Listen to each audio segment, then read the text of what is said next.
Hari Raya Idul Adha tinggal sebulan lagi. Masyarakat juga mulai sibuk mencari hewan ternak yang bagus dan sehat untuk dikurbankan. Lalu bagaimana cara memilih hewan kurban yang aman dari infeksi penyakit mulut dan kuku? Berikut liputannya.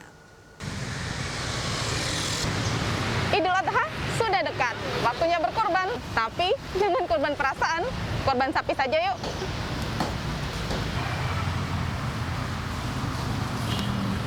Tapi Idul Adha tahun ini konsumen dihantui dengan banyaknya penyakit mulut dan kuku yang menginfeksi hewan kurban. Jangan khawatir, ada beberapa cara untuk bisa mengidentifikasi apakah hewan kurban ini terinfeksi PMK atau tidak. Cara yang paling mudah untuk mengidentifikasi bahwa hewan kurban ini bebas PMK dilihat dari cara makannya yang masih lahap dan tidak mengalami kesulitan. Ini artinya di bagian mulut dari hewan kurban ini tidak ada luka atau infeksi akibat PMK.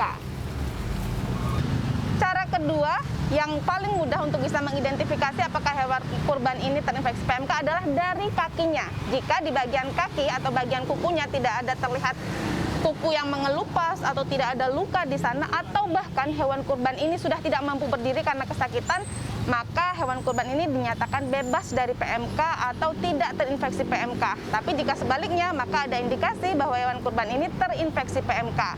Nah, lengkapnya sebagaimana yang dinyatakan oleh Dr. Chandra, dokter hewan ternak Nevia. Yang tidak terinfeksi itu terlihat dari apabila mulut itu tidak ada luka seperti sariawan atau bibir itu tidak ada lepuh-lepuh, itu tidak masalah. Habis itu jalannya itu tidak pincang, dia itu jalannya bagus. Habis itu cara makannya itu bagus juga, tidak mengeluarkan air liur yang terlalu banyak juga. Kemudian di teracak kaki, di bagian kuku itu harus dilihat juga, dilihat apakah ada luka atau tidak. Apabila ada luka itu terinfeksi PMK.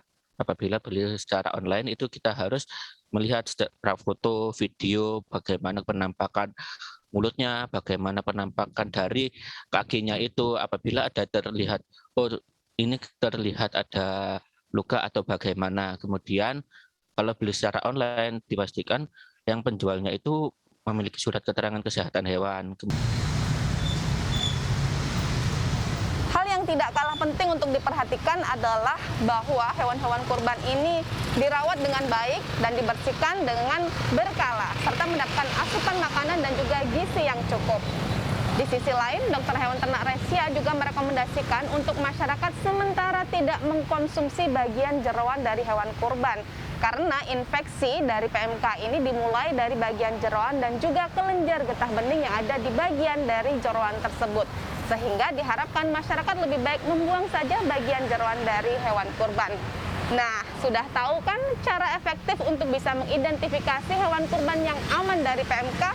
Selanjutnya, happy shopping dan selamat menyambut Hari Raya Idul Adha. Eka Rima, Herudi Sudarmanto, Surabaya, Jawa Timur.